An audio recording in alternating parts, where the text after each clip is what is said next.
हजारों सालों तक इंसान इस धरती पर मालिक की तरह नहीं, बल्कि एक मेहमान की तरह रहा। हम घूमते रहने वाले यात्री थे, जो जंगलों और खुले मैदानों में भटकते थे और हर सुबह यही सोचकर उठते थे कि आज खाना मिलेगा या नहीं। उस वक्त जिंदगी पूरी तरह सर्वाइवल पर टिकी थी।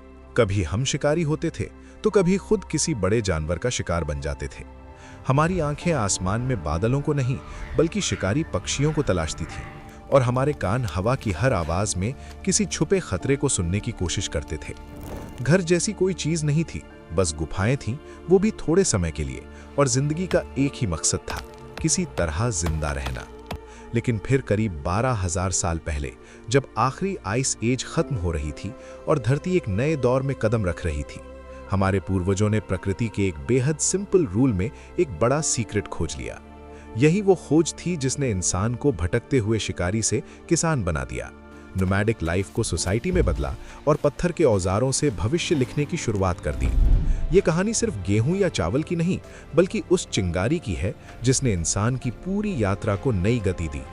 उस समय की दुनिया में न शहर थे, न गांव, न खेत, और न ही अगले पल की कोई गारंटी। ये पेलियोलिथिक और मीजोलिथिक एज का दौर था, जब इंसान हंटर गैदरर था और 20-30 लोगों के छोटे ग्रुप्स में रहकर खाने और पानी की तलाश में लगातार जगह बदलता रहता था। जैसे ही किसी इलाके में फल, कंदमूल या जानवर खत्म होते, पूरा कबीला आगे बढ़ जाता, क्योंकि इस जीवन में स्टेबिलिटी या स्थायी घर जैसी कोई चीज नहीं थी। गुफाएं और पेड़ों की छांव ही उनका अस्थायी शेल्टर थी। उनके औजार भी बहुत साधारण थे, पत्थरों को तोड़कर बनाए गए भारी हथियार, जिनसे वे शिकार करते, खाल उतारते और हड्डियों से मैरो निकालते थे। ये जिंदगी आसान नहीं थी, हर दिन एक नई चैलेंज लेकर आता था। भूख हमेशा साथ रहती थी और मौत आसपास मंडराती रहती थी। लेकिन इसके बावजूद हमारे पूर्वज अपने वातावरण को गहराई से समझते थे और जानते थे कि कौन सा फल जहरीला है और कौन सा खाने के लिए सुरक्षित। हमारे पूर्वज जानवरों के पैरों के निशान पढ़ सकते थे, मौसम के बदलने का अंदाजा लगा लेते थे और जानते थे कि किस मौसम में कौन से पौधे कहाँ मिलेंगे। उन्होंने आग पर काबू करना सीख लिया था, जो मानव इतिहास की शायद पहली बड़ी क्रांति थी। आग ने सिर्फ गर्मी और रोशनी ही नहीं दी, बल्कि खतरनाक जंगली जानवरों से सुरक्षा भी दी। अब इंसान कच्चे मांस की जगह पका हुआ खाना खाने लगा, जो पचाने में आसान था और ज्यादा पोषण देता था। इस लाइफस्टाइल में एक अजीब सी इक्वालिटी भी थी। न कोई अमीर था, न गरीब, क्योंकि प्राइवेट प्रॉपर्टी जैसी कोई कॉन्सेप्ट ही नहीं थी। जो कुछ भी मिलता वो पूरे ट्राइब में बराबर बांटा जाता था। जिंदगी मुश्किल थी, लेकिन लोग साथ मिलकर जीते थे। मध्य प्रदेश की भीमबेटका जैसी गुफाओं में मिली हजारों साल पुरानी रॉक पेंटिंग्स इस बात का सबूत है कि शिकार और संघर्ष के बीच भी उनके अंदर एक आर्टिस्ट जिंदा था। वे अपनी लाइफ, अपने हंट्स और अपने रिचुअल्स को चट्टानों पर उकेरते थे। लाखों साल तक इंसान ने ऐसी ही जिंदगी जी, जो मानव इतिहास का करीब 96% हिस्सा है। एक ऐसी लाइफ जिसमें फ्यूचर प्लानिंग का कोई मतलब नहीं था, क्योंकि अगला दिन ही अनसर्टेन होता था। वे प्रकृति के साथ संतुलन में रहते थे, लेकिन पूरी तरह उसके रहम पर निर्भर थे। अब ये बैलेंस टूटने वाला था, क्योंकि एक नई ताकत दस्तक दे रही थी, जो इंसान को हमेशा के लिए एक नए रास्ते पर ले जाने वाली थी। सवाल यह है कि लाखों साल के ठहराव के बाद आखिर ऐसा क्या हुआ कि इंसान ने हजारों साल पुरानी शिकारी जिंदगी को छोड़ने का फैसला किया। ये कोई रातों रात चमत्कार नहीं था, बल्कि इसके पीछे सहयोग, मजबूरी और प्रकृति का एक बड़ा खेल शामिल था। इस कहानी का बड़ा टर्निंग पॉइंट करीब 12,900 से 11,700 साल पहले आया, जब धरती का क्लाइमेट अचानक बेहद ठंडा और सूखा हो गया, लगभग एक मिनी आइस एज जैसा। इसकी एग्जैक्ट वजह साफ नहीं है, लेकिन एक स्ट्रॉन्ग थ्योरी ये बताती है कि पिघलते ग्लेशियर्स का मीठा पानी नॉर्थ अटलांटिक ओशन में पहुंच गया, जिससे ओशन करंट्स का बैलेंस बिगड़ गया। वजह चाहे जो भी रही हो, असर खौफनाक था। तापमान तेजी से गिरा, जंगल सिमटने लगे और मैमथ जैसे विशाल जानवर जिन पर इंसान निर्भर था, धीरे धीरे विलुप्त होने लगे। ये हालात किसी सर्वनाश से कम नहीं थे। जिन जंगलों और मैदानों से हंटर गैदरर्स को खाना मिलता था, वो या तो बंजर हो गए या आइसी कोल्ड की चपेट में आ गए। सीरिया के अबू हुरैरा जैसे आर्कियोलॉजिकल साइट्स से मिले सबूत बताते हैं कि इस दौर में कम्युनिटीज को सीवियर फूड क्राइसिस का सामना करना पड़ा, क्योंकि उनके ट्रेडिशनल फूड सोर्सेस खत्म हो रहे थे और अब सिर्फ शिकार पर निर्भर रहना लगभग नामुमकिन हो चुका था। शायद इसी मजबूरी और हताशा के माहौल में किसी इंसान ने पहली बार वो चीज़ देखी होगी जिसे पहले कभी सीरियस तरीके से नहीं देखा गया था। हो सकता है वो कोई महिला रही हो जो अपने ट्राइब के लिए जंगली अनाज इकट्ठा कर रही थी और कुछ दाने गलती से उसके कैंप के पास गीली मिट्टी पर गिर गए हों। कुछ हफ्तों बाद बारिश हुई और उसने देखा कि उन्हीं गिरे हुए बीजों से छोटे छोटे नए पौधे उगाए हैं। वो पल किसी जादू से कम नहीं रहा होगा। ये समझना कि बीज सिर्फ खाने की चीज नहीं है, बल्कि उनसे नया जीवन और नया खाना पैदा किया जा सकता है। यही मानव इतिहास का सबसे बड़ा यूरेका मोमेंट था। ये किसी एक इंसान या एक ही जगह की खोज नहीं थी, बल्कि एक धीमी प्रक्रिया थी जो दुनिया के अलग अलग हिस्सों में अलग अलग समय पर हो रही थी। लोग धीरे धीरे समझने लगे थे कि अगर बीजों को फेंकने की बजाय संभाल कर रखा जाए और सही समय पर मिट्टी में बो दिया जाए तो खाने के लिए भटकना नहीं पड़ेगा। इंसान अपना भोजन खुद उगा सकता है। यंगर ड्रायस की ठंड लगभग 1150 से 1300 साल तक चली, और जब ये दौर खत्म हुआ और क्लाइमेट फिर से स्टेबल और वार्म होने लगा तो खेती के लिए परिस्थितियां और भी बेहतर हो गईं। अब इंसान के पास नॉलेज भी था और नेचर का सपोर्ट भी। कुछ हिस्टोरियंस इसमें एक इंटरेस्टिंग एंगल भी जोड़ते हैं, शायद आलस। हो सकता है कुछ ट्राइब्स बस इसलिए एक जगह टिक गए हों क्योंकि वे खाने के लिए दूर दूर तक भटकते भटकते थक चुके थे और उन्हें ये आइडिया ज्यादा अट्रैक्टिव लगा कि खाने के पीछे भागने की बजाय खाना खुद उगा लिया जाए। वजह चाहे क्लाइमेट प्रेशर हो, अचानक हुई डिस्कवरी हो या नोमैडिक लाइफ से छुटकारा पाने की इच्छा, एक चिंगारी जल चुकी थी। इंसान ने नेचर का कोड क्रैक कर लिया था और अब वो सिर्फ लेने वाला नहीं बल्कि उसे शेप देने वाला बनने जा रहा था। शिकारी का युग खत्म हो रहा था और किसान का जन्म होने वाला था। खेती की ये चिंगारी सबसे पहले मिडिल ईस्ट के एक खास इलाके में बड़ी आग बनी, जिसे इतिहासकार फर्टाइल क्रेसेंट कहते हैं। एक चांद के आकार का क्षेत्र जिसमें आज का Israel, Jordan, Syria, Turkey, Iraq और ईरान के हिस्से आते हैं। ये इलाका इसलिए खास था क्योंकि यहाँ टिग्रिस और यूफ्रेटिस जैसी नदियां बहती थीं और गेहूं व जौ जैसी जंगली घास भरपूर मात्रा में मिलती थी। यहीं करीब 10,000 BCE के आसपास दुनिया के पहले किसानों ने जानबूझकर बीज बोना और फसलें काटना शुरू किया। यही नवपाषाण क्रांति की असली शुरुआत थी। सबसे पहले उगाई गई फसलों में गेहूं, जौ, मटर, मसूर और चना शामिल थे। हालांकि ये बदलाव एकदम आसान या सीधा नहीं था। जंगली गेहूं के दाने छोटे होते थे और पकने पर उनकी बालियां टूटकर बिखर जाती थीं, जिससे उन्हें इकट्ठा करना काफी मुश्किल हो जाता था। लेकिन शुरुआती किसानों ने शायद बिना जाने ही एक तरह की जेनेटिक इंजीनियरिंग शुरू कर दी थी।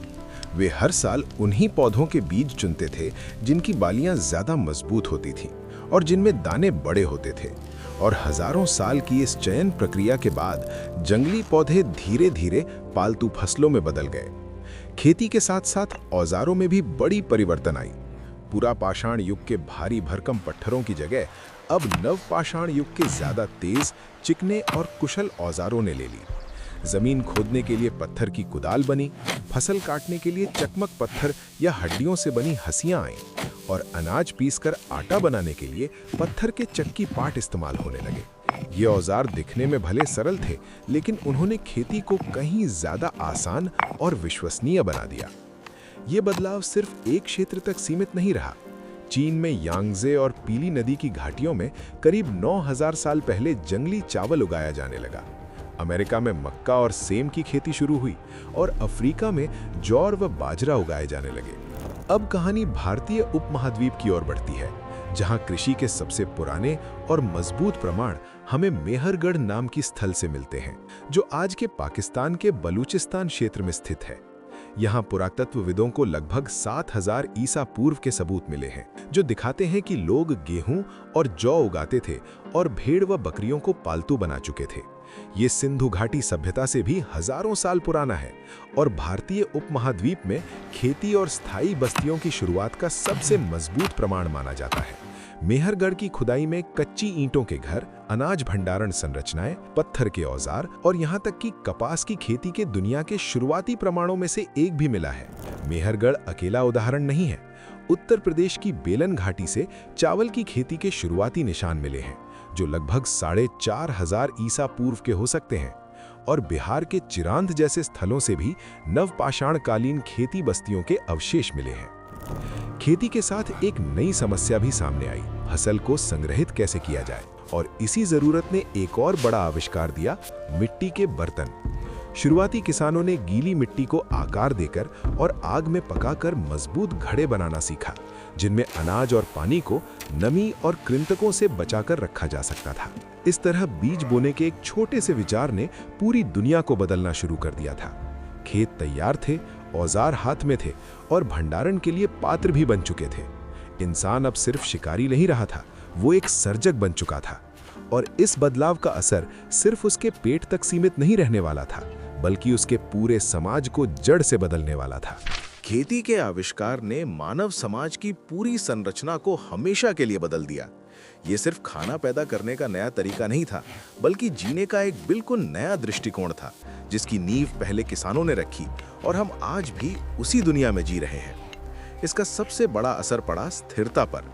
जहां शिकारी संग्रहकर्ता की जिंदगी एक कभी ना खत्म होने वाली यात्रा थी, वहीं किसान को अपनी जमीन और फसल के पास टिक कर रहना पड़ा, बीज बोने, पौधों की देखभाल करने और कटाई तक फसल की सुरक्षा करने के लिए। इसी जरूरत ने इंसान को एक जगह बसने पर मजबूर किया और यहीं से स्थायी बस्तियों और गांवों का जन्म हुआ। जेरिको और मेहरगढ़ जैसे स्थान दुनिया के सबसे पुराने गांवों में गिने जाते हैं, जहां इंसान के पास पहली बार एक घर और एक स्थायी पता था। खेती के साथ साथ एक और बड़ी क्रांति चल रही थी, पशु पालतूकरण। इंसान ने समझा कि कुछ जानवरों को मारने की बजाय उन्हें पालना ज्यादा फायदेमंद है और भेड़, बकरी, गाय व सुअर जैसे जानवर पालतू बनाए गए। ये जानवर सिर्फ मांस का स्रोत नहीं थे। भेड़ों से ऊन, गाय बकरी से दूध और बैलों से खेत जोतने व भारी बोझ ढोने का काम लिया जाने लगा। जैसे जैसे गांव बड़े हुए और समाज में जटिल हुए, एक और बड़ा बदलाव सामने आया, खाद्य अधिशेष, यानी जरूरत से ज्यादा अनाज का पैदा होना। शिकार की जिंदगी में हर इंसान को खाना ढूंढना पड़ता था, लेकिन अब कुछ किसानों की मेहनत पूरे गांव का पेट भर सकती थी और यहीं से समाज में पहली बार श्रम विभाजन शुरू हुआ। अब हर कोई किसान नहीं रहा, कुछ लोग कुम्हार बने, कुछ पत्थर के औजार बनाने वाले कारीगर और कुछ कपड़ा बुनने वाले बुनकर। समाज अब सरल नहीं रहा, वो धीरे धीरे जटिल बनने लगा।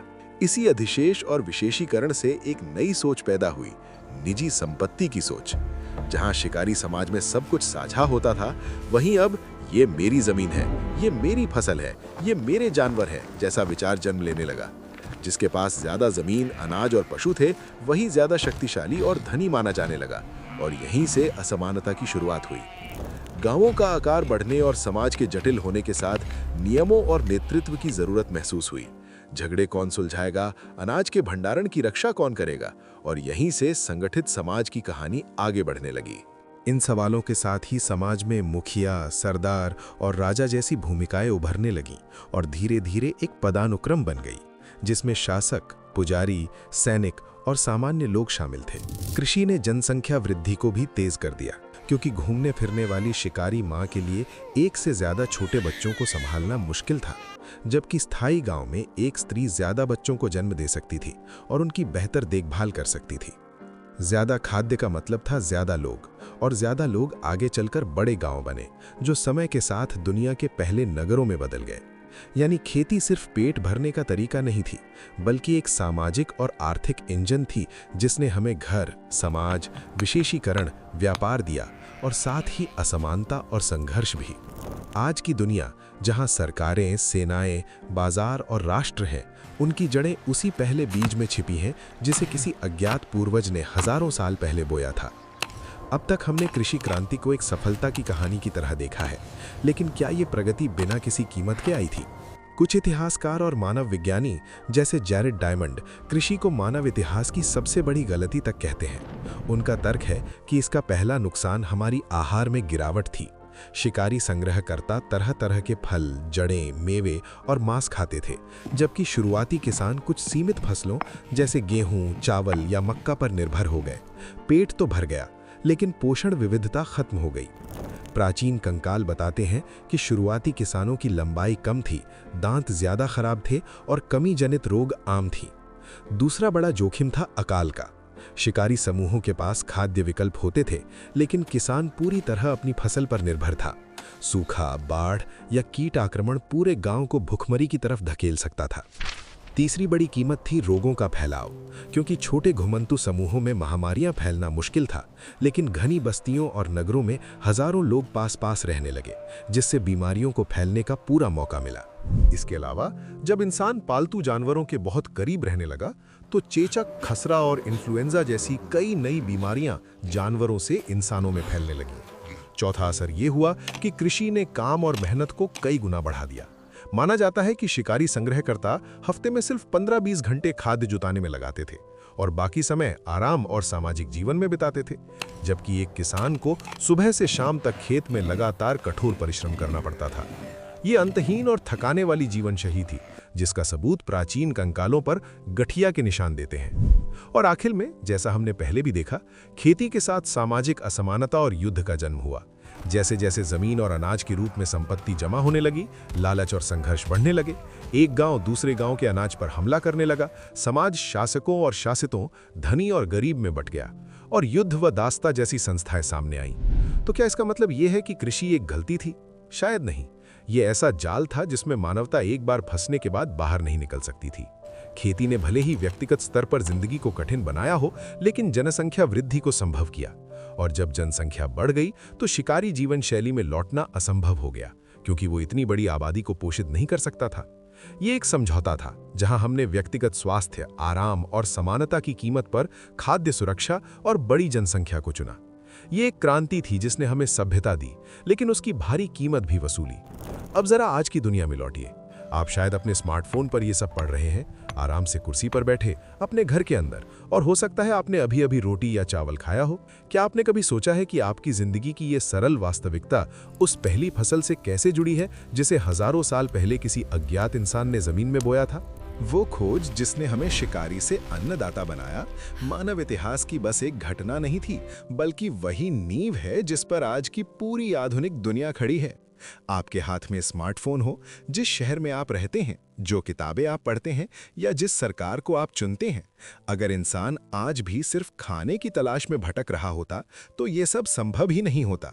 खेती ने हमें स्थिरता दी और इसी स्थिरता ने हमें समय दिया, सोचने का, आविष्कार करने का, लिखने का, कला बनाने का और ब्रह्मांड के रहस्यों को समझने का। जब पेट भरने की चिंता थोड़ी कम हुई, तभी दिमाग का असली विकास शुरू हुआ। गांव से नगर बने, नगरों से साम्राज्य खड़े हुए और इन्हीं साम्राज्यों से विज्ञान और ज्ञान आगे बढ़ा। हाँ, ये सफर कभी आसान नहीं रहा। खेती अपने साथ बीमारियां, असमानता और युद्ध भी लाई, और आज भी हम इन्हीं चुनौतियों से जूझ रहे हैं। जलवायु परिवर्तन हमारी खाद्य सुरक्षा के लिए नया खतरा है और औद्योगिक खेती ने पर्यावरण को नुकसान पहुंचाया है। लेकिन इस पूरी कहानी का सार यही है कि उस पहले बीज ने हमें सिर्फ खाद्य नहीं दिया, बल्कि अपना भविष्य बनाने की शक्ति दी। उसने हमें प्रकृति का गुलाम बनने से निकालकर उसका साथी बना दिया। ये कहानी दिखाती है कि इंसान की सबसे बड़ी ताकत उसके मांसपेशियों में नहीं, बल्कि निरीक्षण करने, सीखने और एक विचार को क्रांति में बदल देने की क्षमता में है। अगली बार जब आप अपनी थाली में खाना देखें, तो एक पल के लिए उन पहले किसानों को जरूर याद कीजिएगा, जिन्होंने डर और अनिश्चितता के बीच एक बीज बोने की हिम्मत की और एक छोटे से कदम से हमारी दुनिया को हमेशा के लिए बदल दिया। अगर आपको मानव सभ्यता का ये अविश्वसनीय सफर पसंद आया हो, तो वीडियो को लाइक करें, चैनल को सब्सक्राइब करना न भूलें और टिप्पणियों में बताएं कि कृषि के बाद आपके हिसाब से मानव इतिहास का सबसे बड़ा आविष्कार कौन सा था। आपके जवाब पढ़कर हमें खुशी होगी।